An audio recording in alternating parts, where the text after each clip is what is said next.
Welcome to the Rise of the Trades podcast, the show dedicated to helping you to build, grow, and scale your trades or construction business.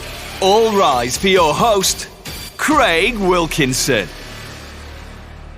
Welcome to this week's coaching episode of the Rise of the Trades podcast, where we help trades and construction business owners to skyrocket leads, explode net profits without having to graft 60 hours a week and becoming that busy fool. In this episode, I'm going to be teaching you the number one attract and conversion strategy that all trades businesses need if they want to get rid of time wasters, generate profitable leads, but turn them leads into paying customers. Now, before we go there, I'd just like to say a massive thank you for tuning in and listening to my podcast episodes, whether you're a religious, avid listener on a weekly basis, or whether this is your first time listening to one of my episodes. And I'd just like to remind you that at the Trades Freedom Club, we have a free Facebook group and community that's full of positive, motivated tradesmen and women that are all helping and supporting each other in the growth of their business. If you want to be part of that free Facebook community, please click the link in the show notes and the description of this episode and come into our group and let's get to know you and your business. Now, let's transition over to this week's coaching episode.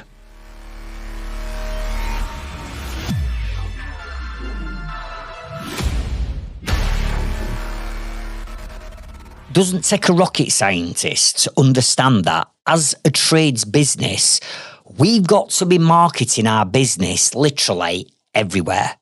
And if we're not marketing our business in the right manner, what we end up with is we end up with that feast or famine, where some months or some weeks or some quarters, you're incredibly busy because the leads are just rolling in. But then there are other times where it's like famine. All of a sudden, for no particular reason, your leads just dry up and you stop quoting. And when that starts to happen, what starts to happen to you? Panic station starts to kick in, because now you're concerned that you've not got enough enquiries coming in, you're not quoting enough jobs, and therefore you've not got enough work coming in for your team, or if you're a one-person band, for you, and you've got overheads to pay, and now panic stations start to kick in because you've got outgoings, but you've got nothing coming in. And most trades businesses are not struggling because, like I said, there's a lack of work out there. There's loads of work out there. Even in a recession, and I've come through two huge recessions, one in 90s and one in 2008 through to 2012. But even in a recession, there are still people that need your services, so there's still work out there. What you're struggling with is you've not got the right attract or conversion strategy sat behind your business. And then because of that, we end up blaming the market, the current market. We end up blaming our competitors. We end up blaming the economy and every other BS excuse that you can come up with. When in reality, the problem is not there's no work out there. The problem is your attract strategy and your conversion strategy on how you're converting those leads into happy paying customers. And all this were highlighted yet again to me last week, because last week my Inner Circle members were moving into 5 full months of just working on all their different marketing strategies, from their social media to the websites to SEO to funnel building to video marketing to AI and everything in between, right? And as part of the introduction that we were going through, I introduced to them the attract strategy. And when I said to him, right, what are you doing as part of your attract strategy to attract your target market in the highest concentration to your business? As normal, most people said to me, Craig, I don't even know what an attract strategy is. I'm like, right. So let me just explain to you, if you're listening now, what an attract strategy is.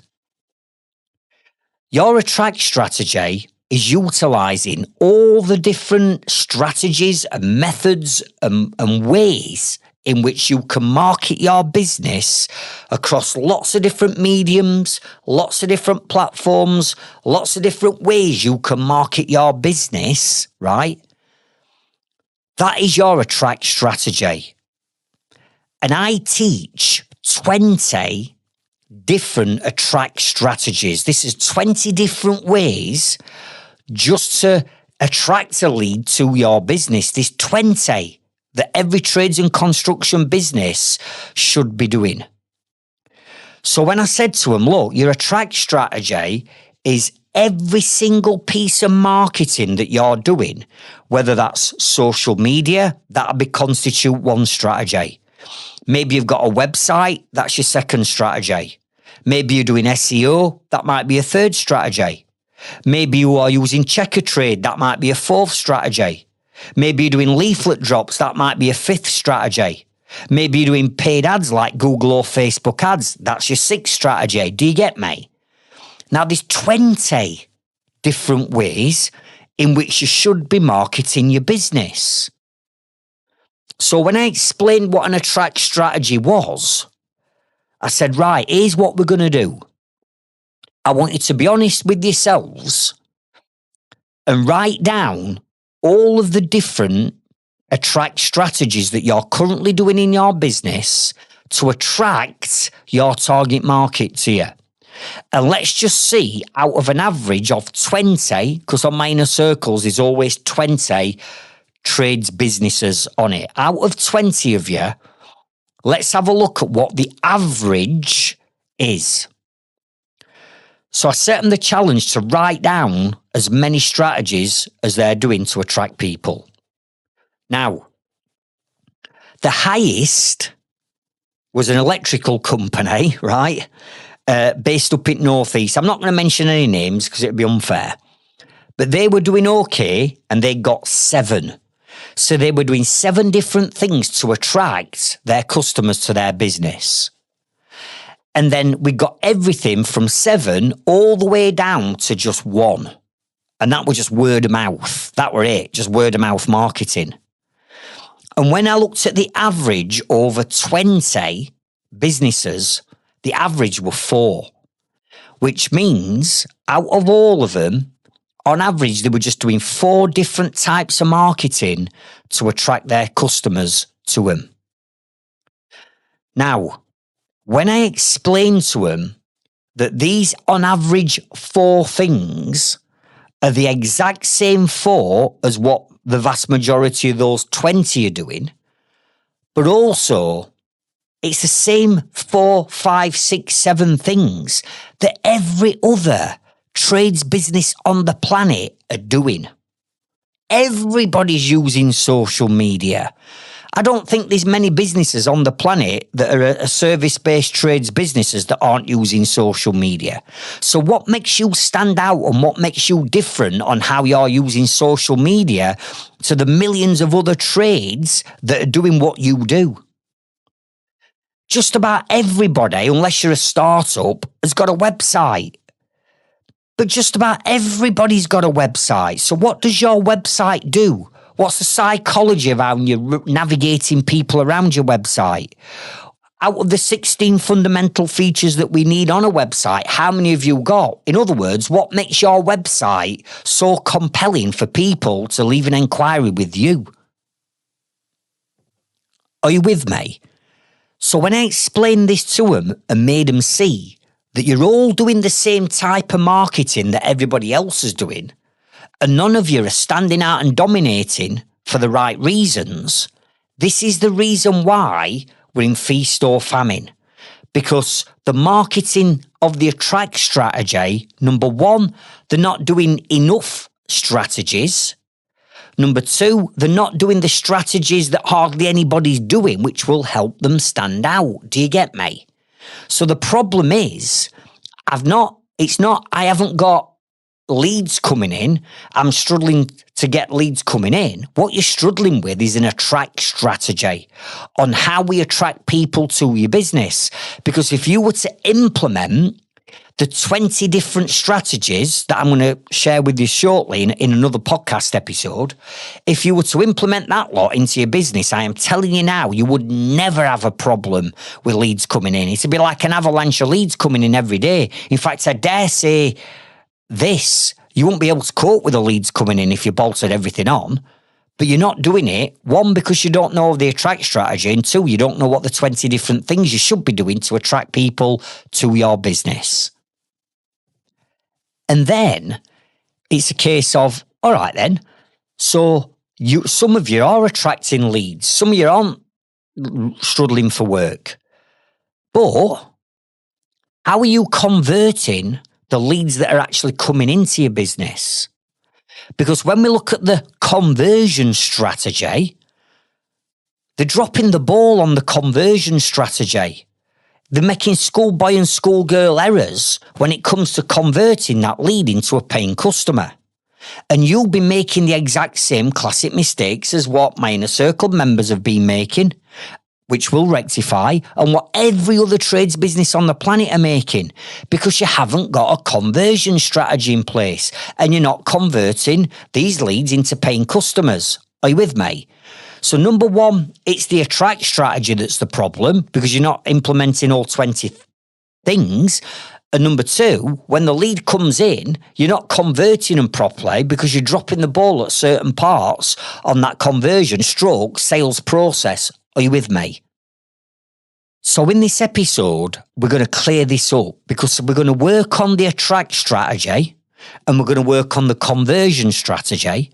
And if you just literally pull these two strategies together within themselves, honestly, I guarantee that you will not struggle generating leads. Leads will be coming in on a daily basis, and your conversion rate and your conversion percentage will go up because you're going to be generating more vetted leads that you're now converting in the right manner. Okay? Now, what I'm going to be doing in this episode, I'm going to be sharing some other podcast episodes with you that are going to go into granular detail about these strategies to help you understand it even more.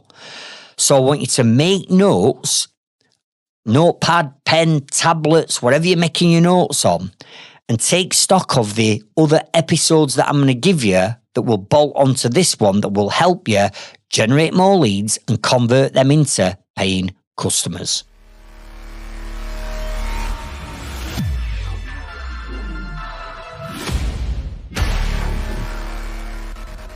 Now, in this chapter, we're going to be covering off two things.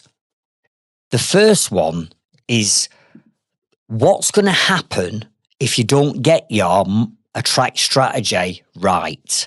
What are the consequences to your business, and why is this happening in the first place? If you've got feast or famine going off, it's down to one of these or a multitude of these 10 different problems that's happening right now with your attract strategy. Then when I've given you the 10 problems and the reason why you need to address these up front, I'm going to give you a podcast episode that's almost 2 hours long that just goes into the 20 different ways that you need to be generating leads, 20 different attract strategies to generate leads. It's 2 hours long. I'm going to give you that podcast episode so you know exactly what you need to be doing moving forward to attract leads coming into your business. So problem number one, by you not having the right attractor strategy and doing the same type of marketing as everybody else, number one is you become invisible in a crowded market. You think you're doing marketing, but so is everybody else. And we've already established that you're doing the same things. It's the same posts, it's the same website, it's the same messaging. So to your customers, you're not standing out. You're just blending in. You're just vanilla. And when you blend in, you get overlooked. Not because you're not good at what you do, but because you look the same as everybody else. Problem number 2, you compete on price instead of value. When there's no clear difference between you or your competitors, your customers have nothing else to compare you with other than price. And that's when conversation becomes all around, can you beat this quote? This is the price that I've had. Can you do anything with it? Can you do the job cheaper? And before you know it, you're working harder for less money with tighter margins because there's no value there. You're now competing on price. Problem number 3 is you attract the wrong type of customers. Your marketing's too broad, it's too generic, it's too safe. So instead of attracting your ideal target market, you're attracting anyone and everyone. And when we do that, what does that include? Time wasters, tire kickers, price shoppers, people who don't value quality. And then what happens is you win this work, but again, we've already established you've got to lower your prices when you get these type of customers. That creates frustration for you. It's poor job and poor job quality. And then you end up with them customers that want everything for nothing and they want it yesterday. Problem number 4, your leads are inconsistent and unpredictable. In other words, you're relying on the same few channels as everybody else, whether that's, as we've already established, social media, your website, maybe Checkatrade and directories, right? So when those channels start to go quiet, everything goes quiet for you. There's no backup, there's no plan B, there's no systems, there's no pipelines, which means you're constantly riding that roller coaster of feast or famine. Problem number 5, you become dependent on platforms that you do not own. If your leads are coming in from, let's say, Facebook, LinkedIn, or directories, or paid ads like Facebook or Google, you don't control those platforms. They control the platform, which means they can change or alter that algorithm at any point. They could increase the prices, perhaps, on things like Checkatrade and your paid ad spend. They could even crush and limit your reach. And overnight, your inquiries can just drop like that because you don't own it. They own the platforms. Problem number 6, your marketing just gets ignored. Come on. Customers have seen it all before. Everything you're currently posting, they've seen it a million times. We are reliable and trustworthy. We are a family-run business. We offer free, no obligation quotations. It's the same recycled messaging. How often, every day, do I see plumbers posting a picture of a boiler or solar companies posting picture of solar panels? It's like boring as. So instead of grabbing attention, it gets scrolled past, skipped or ignored because the messaging and the content is not different to everybody else. Problem number 7, you're going to struggle to build trust and authority with the current marketing strategies that you've got. If your marketing looks basic, rushed, or identical to everybody else's, it doesn't position you as the expert, the authority, does it, in your trade or sector? It's just the same as everybody else. It positions you as average. And when customers don't see that authority, when they don't see that credibility, when they don't have confidence in you, then leads are going to dry up. If there's no confidence, there's no commitment, which means there's no leads. Problem number 8, you're wasting your time and your money on low return activity. So you're wasting time on social media, creating content on things like Canva and putting crappy posts out across social media, just wasting time because everybody's doing that. Or you're just adding a blog article onto your website once a month. Big deal. Everybody's doing that. Or you're tinkering with ads. I'll split test my ads. I'll run this ad this month and I'll run that ad next month. And then I'm going to wait a month to see what results are. Come on. What you should be doing is activity that other trades aren't prepared to do. Things like podcasts. Honestly, get a podcast. Number 2, email, SMS marketing and WhatsApp marketing and even AI bots now that can trigger all this automatically. Why aren't you building automated sales, marketing and sales funnels inside Leadzilla and letting Leadzilla do all the hard work for you? It's these types of things that are different that are going to get you noticed. And therefore, the time that you're investing into these new strategies are going to pay dividends. Problem number 9, you stay stuck in guess what? The busy, full cycle. You're working, but you're not moving forwards. Your business is not growing. You're putting the graft in and the time and effort. 6 months have passed and your business is not in a better position. You're not earning any more net profit. You're not saving your time. You're not getting your time back. You're still chasing leads. You're still quoting everything. You're still saying yes to every job, even though you don't want it, because your marketing isn't attracting the right work consistently. You're stuck reacting instead of leading. And the final problem, number 10, you'll never build a scalable, systemized business because your marketing is so inconsistent and undifferentiated, right? You can't predict it. And if you can't predict it, you can't scale it, which means no real growth, no structure, and no long-term freedom. You stay trapped in a business instead of building a business that gives you time and financial freedom. So to round this off, the problem isn't that you're not doing enough marketing. You're not marketing in the right areas. You're not marketing in different areas. You're doing the same types of marketing as everyone else, but you're expecting this miraculous result to come in. Well, it's not going to come in because you're no different to anybody else. Are you with me? So if you're listening to this right now and you're thinking, actually, Craig, that's me, right? What you need to do is you need to implement the 20 different strategies that I'm going to share with you in this podcast episode. Now, when you go through the 20 different strategies, here's what I'm going to say to you.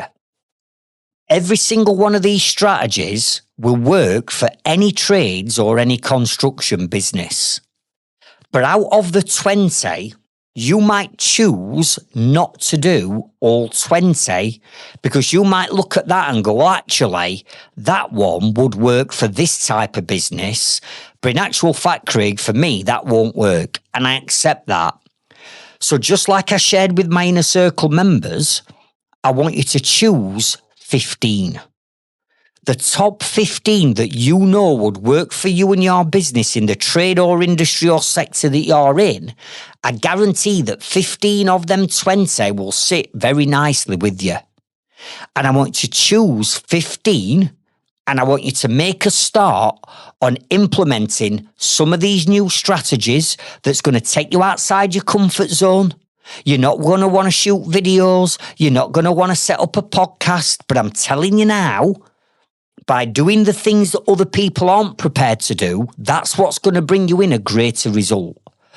And for my Inner Circle and Growth Club members that have done this training with me and gone away and started implementing some of these new ideas into the business, even though it might take them a bit of time to get to grips with it, even though they've got to learn something new, even though they've got to be pushed outside the comfort zone, the ones that actually go away and do it get a better result and they are no longer struggling with feast or famine because they've got predictable and consistent leads coming into their business. So, The episode that I want you to go away and listen to is episode number 98. 98. There's an hour and 15 minutes of pure gold in that episode, which is called 20 Ways Tradesmen Can Generate More Leads to Grow Their Business Now. Not next week, not next month, now. So go and check out episode number 98.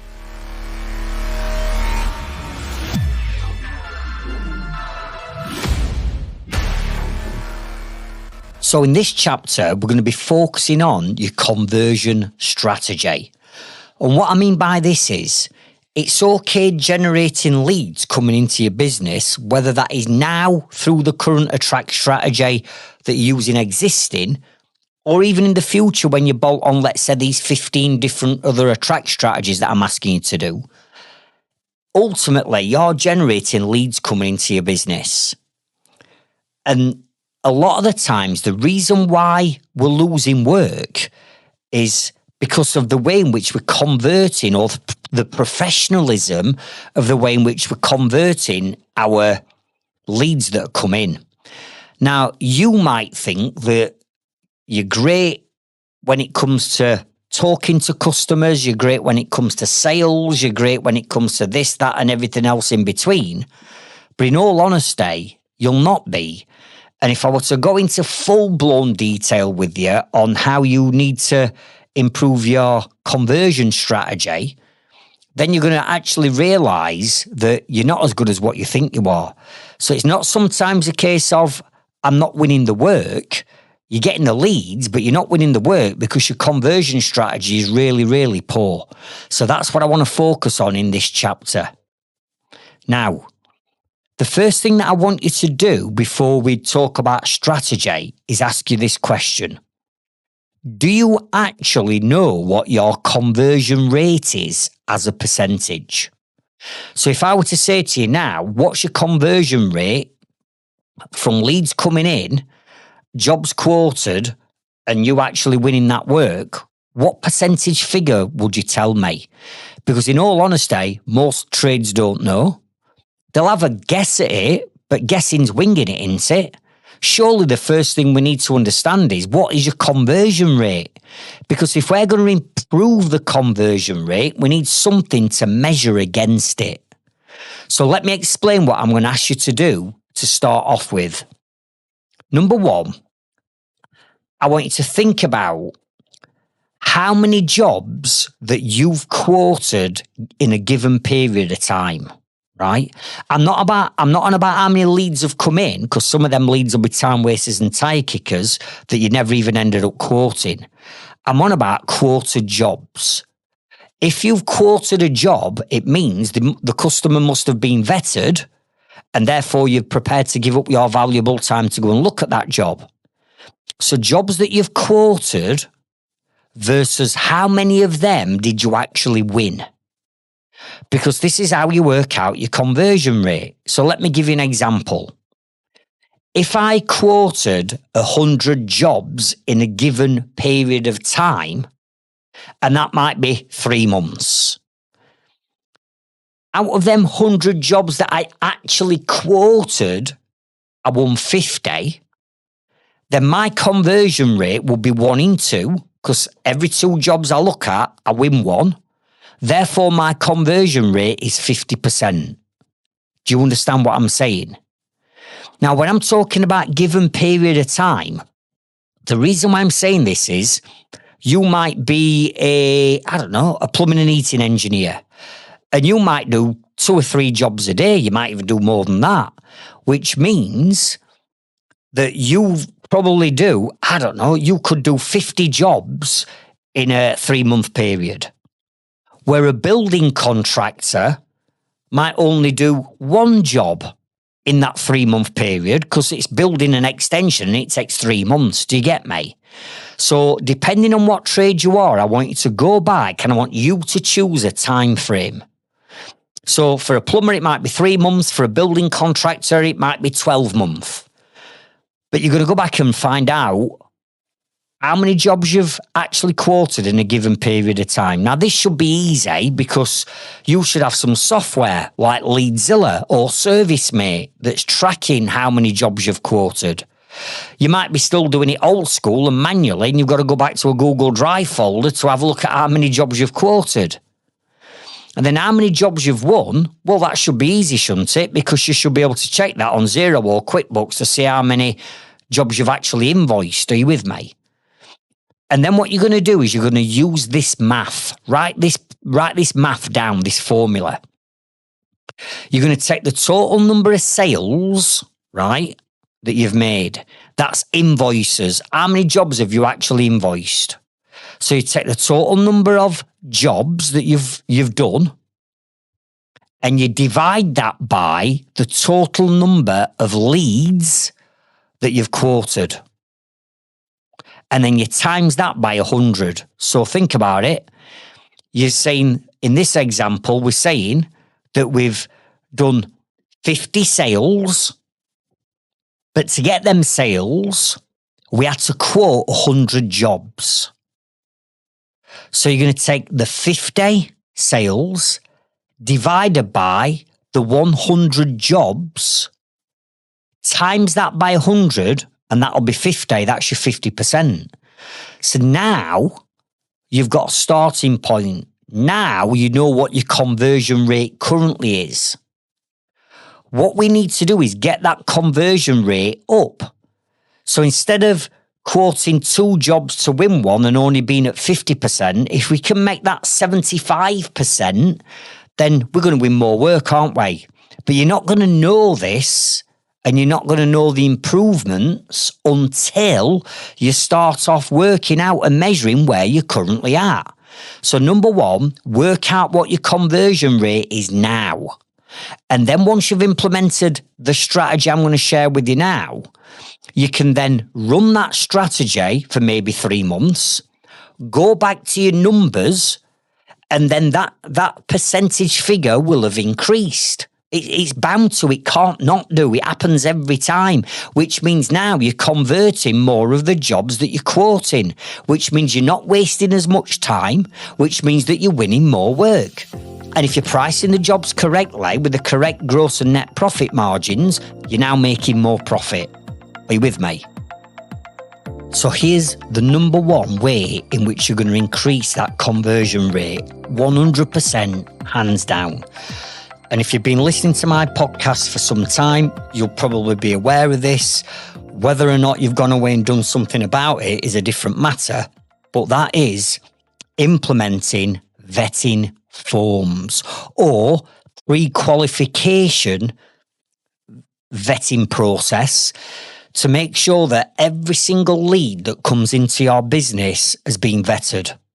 Whether that's been vetted online, through a vetting form on your website or on your landing page perhaps, or whether that's vetted over the phone. If somebody rings in with a phone call inquiry, you've got to vet them by asking them a series of questions over the phone to make sure they're not time wasters, tire kickers, and just window shoppers, because you haven't got the time to be dealing with people like that. Your time is valuable. You've only got 168 hours in a week. So you can't afford to be giving up time to drive from one end of your town or city to other end, to spend an hour with a customer, to drive back, spend a number of hours putting your quote together, to then send it out to get ghosted, all because you'd not vetted your own customers. And for the businesses that put vetting processes in place, I am telling you now, all my Growth Club members that do this, all my Inner Circle members that do this, their conversion rate starts to skyrocket. Why? Because they're getting rid of all the people that haven't got the right budget, that want things done yesterday, that don't fit their criteria. Are you with me? You've got to vet the leads. Or otherwise, half the people that you give your dedicated, valuable time to will be people that you shouldn't have done that. And therefore, you're wasting your own time in doing so. All that time and energy.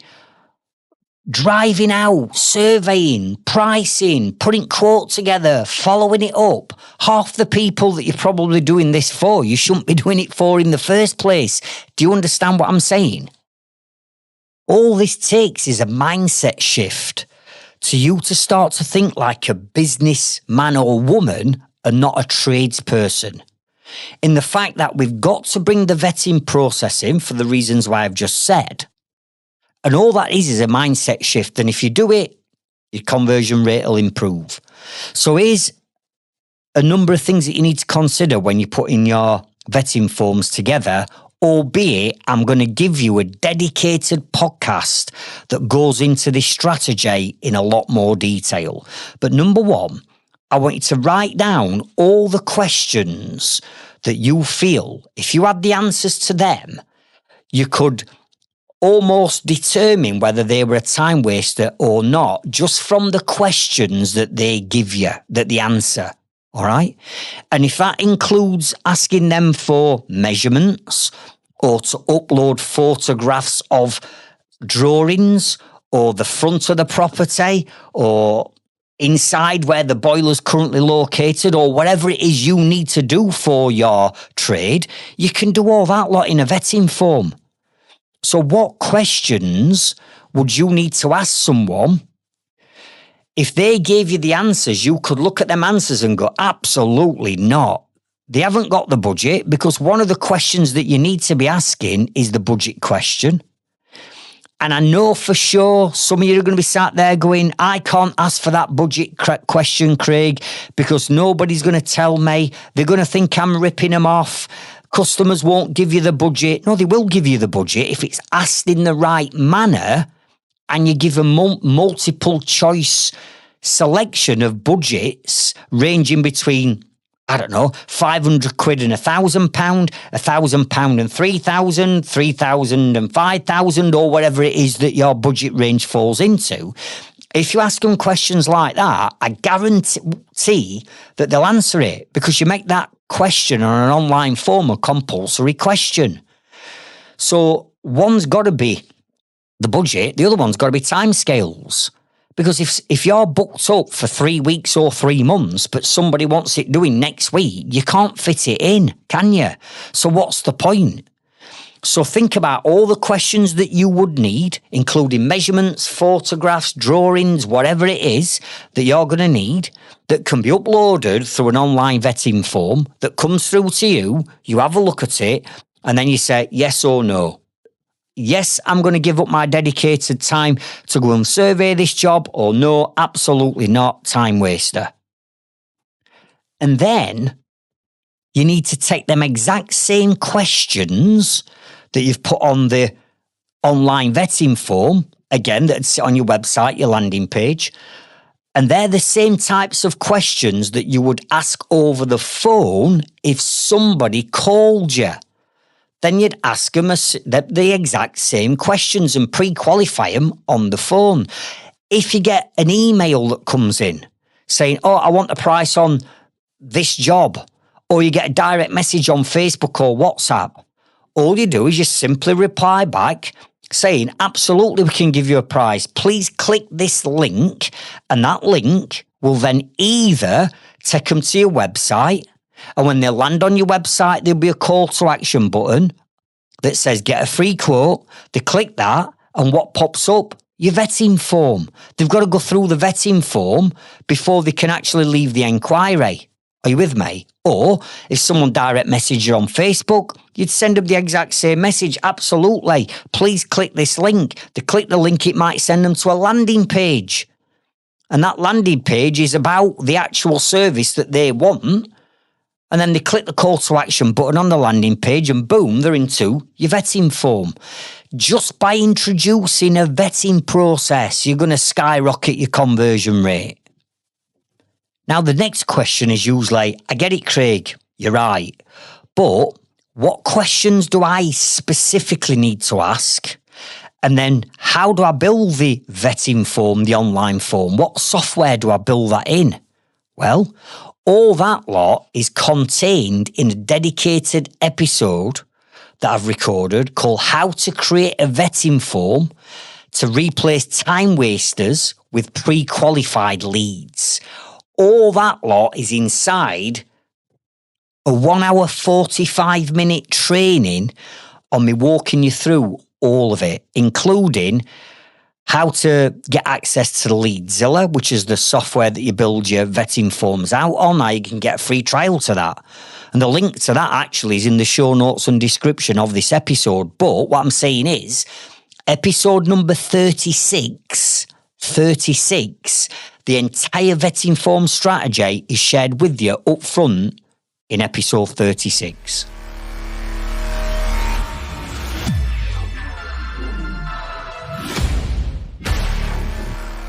So continuing with increasing your conversion rates, there's certain things that you've got to be doing that you might think are actual basic things. And that, Craig, I already know that. And for some of these, you will already know. But in all honesty, you're losing out on conversions and sales because you're dropping the ball with some schoolboy or schoolgirl errors that you've let slip. So what I want to do is I want to identify 10 areas of your business that are going to affect your conversion rate that you might have dropped the ball on, or you might not have improved, or you know about it, but because you're too busy, you're not doing anything to rectify it. Because what we cannot do is lose out on sales because of unprofessionalism on either you or your team's part. Now, I'm going to give you 10, what I think are the most common, but in all honesty, there are loads and loads of different things where you're going to be dropping the ball. But let me highlight the 10. And what I'm wanting you to do is, as you're listening to this, I want you to write down each one of these 10. And then I want you to have an honest conversation with yourself around each one of these 10. Because if you've dropped the ball on just one of these, never mind multiple ones of these, if you drop the ball on one of them, this could cost you the conversion and therefore the sale and the job. All right? So write these down. You ready? Let's get started. Number 1, answer the flipping phone. Oh my goodness, how many trades businesses are out there right now where the business owner is dealing with every single phone call, both incoming and outbound phone calls.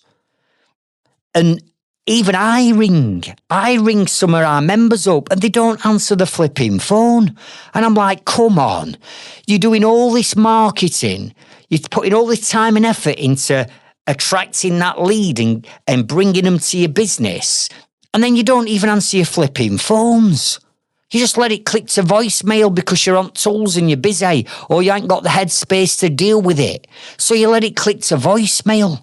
It's like, come on, how bad is that you can't ring a service-based business in today's day and age and somebody answer the flipping phone? Now, I know many of you that I coach, many of you have pointed in the right direction of virtual assistants. And therefore, you've got a virtual assistant that's answering your phone for you and dealing with that lead and inquiry. Brilliant. For others, you're now using the same voice AI bots as we're using in Leadzilla. So did you know that inside Leadzilla, you can set up your own AI voice agent, which basically answers your phone and it sounds and talks like you. And it can ask questions and it can have a conversation with that customer as though it's you. So you never miss phone calls. Because let's face it, if you do what I tell you to do, which is switch your phones off at, let's say, 5 o'clock Monday to Friday, and you ain't got your phone on at evening and you ain't got your phone on at weekend, which, in my opinion, unless you are an emergency call-out business, you should be doing, because you're not on call 24 hours a day, are you? At beck and call your customers and clients and leads and inquiries. You shouldn't be answering your phone at 9 o'clock. and texting and WhatsApping customers back at 9, 10 o'clock and weekends, because if you do that, you're giving them the opportunity to have you on beck and call. The only way we want to be doing that is if we are an emergency call out business. But even so, you should be having somebody else answering your phone. So think about it. How many phone calls are you missing during the day, or when you switch your phone off at 5 o'clock or over weekend? Whereas if you got an AI voice agent on tap 24/7, 365 days a year, dealing with your calls and enquiries, and then automatically triggering a link back to your vetting form to them without you doing anything while you're sleeping, now we're cooking. But come on, you've got to get the phone answered. And do you know what? Customer service says this: if you don't answer your phone within 3 rings now, it's bad customer service. Yet some of you don't even answer your flipping phone still, full stop. Are you with me? So number 1, answer the phone. Also, otherwise, your conversion rate's going to go down pan. Number 2, message response times, right? So in other words, if somebody texts you or WhatsApp you or DMs on Facebook or Instagram, how long does it take you to get back to a customer? Because nowadays, people are impatient, aren't they? And you're the same. The way in which the world's going, everybody wants things yesterday and nobody wants to wait. So if it's taking you a day or 2 days to get back to a customer with a message, whether that's an email or text or whatever, it's like, it's not on, is it? Where now inside Leadzilla, you can get AI to automatically respond to these messages on your behalf. So it's instant. But again, you're going to lose the work if you're slow at communication and getting back to customers. Number 3, timeframes of proposals, quotes or estimates. And what I mean by this is, how long does it take you to get back to a customer with a quote? Right? Because for people like, I don't know, people who are doing tiling, people who are doing plumbing and heating engineers fitting boilers, people who are doing rendering or roofing, you should have an app on your phone. You service mate to be able to do instant quotes while you're there. Why is it taking you 2 or 3 days to get back to a customer with a quote? I accept that if you're a building contractor and you're pricing a 300 grand extension, you can't price that there and then, can you? You need to go back and put some time into it, and it might take you 2 or 3 days. But for other trades, you could quote instantly, or at least get back to them within 12 hours with a quote. Surely in today's day and age, with all the software, the apps and technology that we've got. But yet again, I still see it where people say, oh, Mrs. Jones, I'm busy. So therefore, it's going to take me 3 days to get back to you with a quote. You never say that. You never tell a customer that you're busy, because that's like saying to them, you're not important. I'm busy, you're not important, and I've got other people that are more important than you, so therefore I can't get back to you for 3 days. You can't do that. And if it is going to take you 24 hours or 3 days to get back to them, for goodness sake, make sure that they get the quote before the time frames that you're giving them. Because how many times have you had it where customers now are chasing you for a quote because you said, oh, I'll have it here by 3 o'clock on Tuesday. Wednesday morning, they're going, we didn't get that quote. He did say Tuesday, didn't he? Yeah. Ring him. Oh, I'm not ringing him. Well, dropping him an email. I'm not dropping him an email. It's his fault. He's late. Are you with me? Straight away, all that confidence that customer had in you to solve the problem they've got, all that trust has gone, because you can't stick to time frames on when you're going to get your quotes out. Number 4, how do you make your customers feel? Let me say it again. How do you make your potential customers feel? Because you've got to make them feel like they are the only customer that you are dedicating your time and effort into. Again, go back to what I've just said. I'm busy, right? We can't be saying that because that then makes the customer feel like they're not as important. Are we wowing the customer? Are we exceeding expectations? Have we got automated emails and texts and WhatsApps triggering immediately? Are we quoting there and then and turning that quote into a stunning looking proposal along with your terms and conditions that automatically raises an invoice in Xero or QuickBooks and gives that to the customer there and then? Are you with me? How you make your customer feel is going to have a massive effect on your conversion rate. Because if they think you don't care, if they think, well, you're late with quote, or you rocked up late to a survey or an appointment and gave the excuse that traffic were busy, all this nonsense, that's all affecting your conversion rate. Number 5, your business branding. Your business branding. In other words, how you look and how you present yourself as a business in terms of your business name, your fonts, your colours, your strapline, your logo, and how you present that, all that lot from a business branding point of view is going to turn people on or turn people off. And I've said this on a previous podcast. Every week, we rebrand a trades business. Every week, just coincidentally, last year, we did 52 rebrands, which is not, I know it's one a week, right? And that's because businesses are listening to what I'm saying, and all these names that they cobbled together on day one when they set the business up, which could have been 10 years ago, when they had no experience with marketing or branding, and you've cobbled together a name that's got initials in JBL plumbing or whatever that nobody remembers. You're not memorable if you've used initials. Using your own naming brands, using words that don't even make any sense to anyone, not having a strap line. You know, every plumber has a flame in their logo. Every builder has a house or a roof in the logo. Come on. It's like cheesy.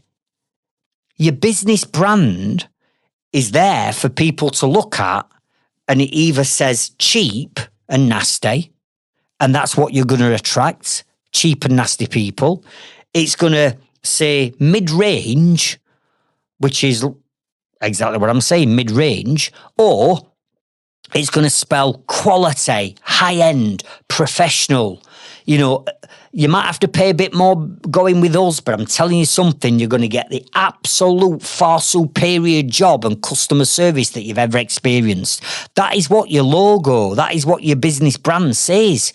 And most, and I mean this, most trades businesses, even though it's your baby, even though you're not going to like me saying it, even though you're emotionally attached to your name, you've got it wrong. You're turning people more off than you're turning people on. Number 6, your personal branding, as in you. You see, when you pull up outside somebody's house to go and do a survey or somebody's offices, and you get out your van, it's not your logo that walks up to somebody's house or somebody's offices and rings doorbell, is it? No, it's not. It's you. So from a personal branding point of view, what we've got to do is we've got to get people to know, like, and trust you before you've even met them.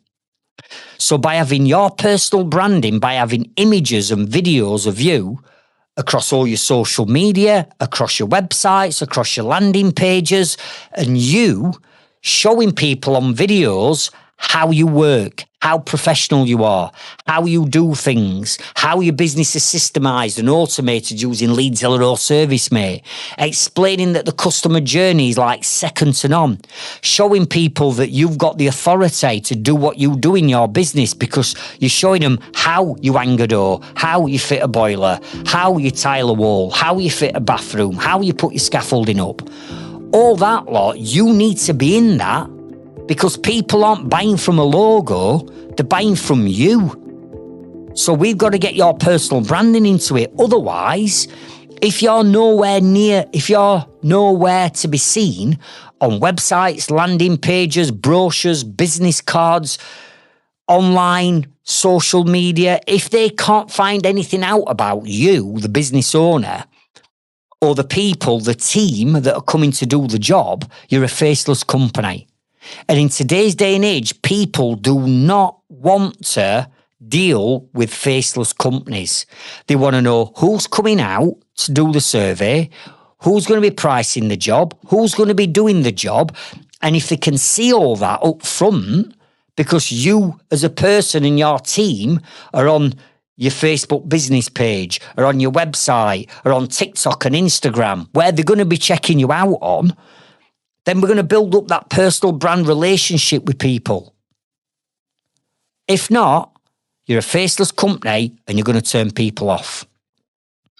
Number 7, your brand authority, right? Your brand authority. And what I mean by your brand authority is this is what connects your business brand and your personal brand. This is the glue. This is the bit in the middle that ties them together. So what do I mean by business brand? Brand authority. What do I mean by brand authority? I mean, why should somebody choose you over them? What brand authority have you got over them? In other words, how many newspapers have you been in? How many awards have you won? How many accreditation badges have you got on your website? How many badges of customers or maybe clients, if you're into commercial or domestic work, do you work for? How are you showing this? Have you got ebooks on your website? Therefore, you've now become an author of a series of ebooks or guides that you're giving away for free in return for someone's first name and email that then puts them into an automated email, text or WhatsApp campaign. How many blog articles have you written where you're now the author of a series of blogs? All this lot is building your brand authority. And that is what makes you different to everybody else. When you can say we are the only company in Sheffield, where I'm based, that's got over 1,000 5-star reviews for this service. We are the most trusted. We are the most reviewed company in our area. We've won this award. We've won that award. We're MCS accredited. We're Gas Save accredited. We've got this. We've got that. We've got this. We've got that. We belong to Trades Freedom Club. We've invested into this technology. We're doing all that. Are you with me? Now we're building up a brand that's far superior than your competitors. Now, when people say, well, why should I use you over them? Boom, you hit them with your brand authority. Do you get me? Number 8 is the quality of your marketing, full stop. You know, if you were to look at all my marketing and look at the branding, I mean, just take them 3 brands that we've just said now. In my marketing, our business brand is like ridiculously on par. My personal brand, listen, I'm everywhere. You can find videos, podcasts, images of me everywhere. And my brand authority, there's not a trades coach out there on the planet that generates results like me. And you might say, well, hang on a minute, Craig. Demonstrate that then. What's your brand authority? Right, my brand authority is I was the original trades coach, the first one on the scene back in 2012. Why? Because I built, grew and sold a hugely successful construction business. And then I started helping people and coaching people back in 2012. I've stood now on over 550 stages. I've coached 30,000 tradesmen and women. I've got the most downloaded Trades and Construction podcast on Spotify and Apple. I'm on Fixed Radio as their business and marketing coach. I've won Yorkshire's Businessman of the Year, etc. Boom. The quality of my marketing and what I teach, and you go and look at my Inner Circle members' marketing and look at the quality. Look at the branding. Look at the websites. Look at the Customer journey. Look at the lead magnets. Look at the blogs. Look at the vlogs. Look at the quality of the videos. It shouts quality. Does yours? Number 9. The vehicle that you actually drive. I know this might sound daft, but the van, the car, the pickup, whatever it is you're driving, that's like a driving daily advertisement for your business. And when I first set up my business back in 1994 as a self-employed joiner, I'd got a couple of £100, which were a lot of money in 1994, but I'd only got a couple of £100 to buy a van. And the only van I could afford was a rusty, red, old transit van that I bought. And I was that embarrassed by it that when I used to pull up outside jobs to do surveys, I'd pull round corner and I'd walk round to the customer's house because I was that embarrassed about my van. Brilliant joiner and brilliant at what he does, but the van, if I'd have pulled up outside people's houses with that van, they would have judged me based on the vehicle that I was presenting them with. Are you with me? Fast forward 10 years, when I started doing really well, I started earning some serious dough, I treated myself and I bought a brand new E-Class soft top Merc, brand spanker. It was beautiful. White Merc, black soft top. And then one night I went to do a survey one tea time at this house for a loft conversion. And I pulled up outside, I got my top down. It was red hot. I pulled up, walked up to the door, knocked on the door, bloke opened the door, answered the door, and he said, "Have you just got out of that car?" And I went, "Yeah." And then he had a barrage of abuse all about me being a rip-off merchant and I must be ripping people off. If you're a builder and a joiner and you can afford a car like that, you must be ripping people off, and slammed door in my face. I'm like, what? Could have looked at it other way, couldn't you, and thought, he must be doing a brilliant job if he could afford a car like that. But no. So what did I do? I ended up buying a little Berlingo and rattling round in a Berlingo because the soft top Merc were turning people off. It's the same as you. Think of your sign writing. Think of how clean your van is. Have you got McDonald's cups and mugs and Costa coffee and Greg's wrappers all on dashboard with delivery tickets stuck all over? Is your apprentice sat in passenger seat with his feet on dashboard with his boots off, and you pull up at some traffic lights and people are looking at that? All that lot is going to make a judgment call on how professional your business is. And the final one, number 10, is if you wrap everything I've just shared with you together, that comes down to number 10, which is customer service. Are you wowing your customers with everything that we've just shared? Have you got a systemised, automated, slick, top-end customer journey that where the communication is unparalleled, it's unrivaled, where you're being able to give people quotes there and then if you're a trade that can do that, where your customers are wowed with your marketing, where you're exceeding expectations? Because let's face it, every trade's business is being stereotyped by customers and clients, because everybody thinks, oh, if I bring a tradesperson into my house, they're going to be cowboys, they're going to be untidy, they're not going to respect my property, they're going to take my deposit money and run. All this lot's going off. So that's what we're labelled with. We're tarnished by that brush. But if we can have a customer service that's absolutely on fire and wows that customer, not only are we going to get the job, but we're going to get referrals and we're going to get recommendations and we're going to get word of mouth and we're going to get more 5-star reviews and we're going to get video testimonials from that customer. So I know that you already know these 10, but which ones of them 10 have you dropped the ball on? Because one of them could lose you the job. If you're not answering the phone and the customer can't get hold of you, they're going to lose faith. Forget about everything else. You've lost a job because you can't answer your phone. Even worse, if you're not answering your phone and you're slow at getting back to people with messages and you've turned up late to that survey and you've told them you're busy so you can't get back to them for 3 days with a quote, come on, you're never going to win that job, are you? So all this lot is affecting the professionalism of what you're doing, is affecting your conversion rates probably without you even knowing it.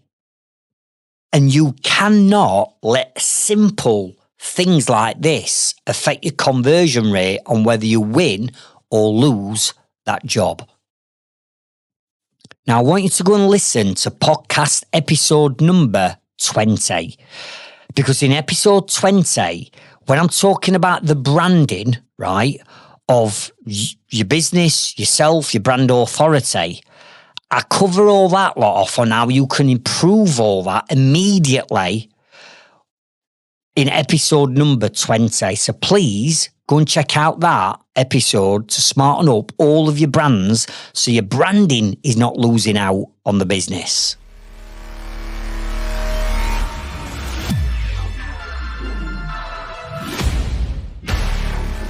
So there you have it. That's why it's feast or famine, and that's why sometimes you're generating leads and not converting them into paid jobs. So what I want you to do from this episode is, once you've listened to the Attract Strategy podcast episode that's got the 20 different strategies in, which as a reminder is episode number 98, once you've listened to that, I just want you to, with the 15 different strategies that you're going to choose, just consider adding 1 or 2 new strategies in as soon as you can. Because if you try and implement 7 or 8 strategies all at once, it's going to be too much for you. The main thing is, you now know what the 15 are going to be. You can work towards them and maybe give yourself a period of time of 12 months. And say, within the next 12 months, I'll have implemented all 15, but for the time being, I'm just going to add that one and that one in, I'm going to work on them. And then what you need to do is get working on the vetting forms and the pre-qualification questions, as well as listening to those 10 professional mistakes that you can make that's affecting your conversion rate, and let's make a start on them. Creating the vetting form, you can do all that in Leadzilla. It'll take you half an hour. That's it. And then to pick out some of these things that you might have dropped the ball on, some of them aren't going to take a great deal of time to smarten up, are they? So that's what I want you to do.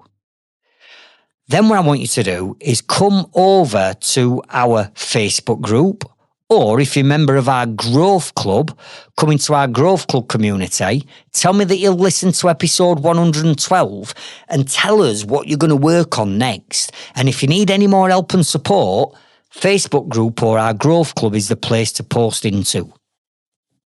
And if you're not a member of our Growth Club yet, click the link in the show notes and the description and head over to our Growth Club, because in there, every week we have live training sessions, whether that's marketing or business live training sessions with me on Zoom, whether that's accountability sessions, we have member drop-ins to help and support you. And then behind that, we've got over 100 pre-recorded videos that will help you in every area of your business, whether that's marketing, whether that's finance, you need to increase your profits, whether that's systemizing your business through ServiceMate or Leadzilla, or whether that's smartening up your team because your team aren't productive, or whether you're wanting to find and employ a new team. We help you with absolutely everything. Click the link in the show notes and go and check out our Growth Club. And finally, remember this: the business is never the problem. The problem is always the mindset of the business owner. I'll catch up with you on next week's episode, and I'll meet you at the top. Thank you.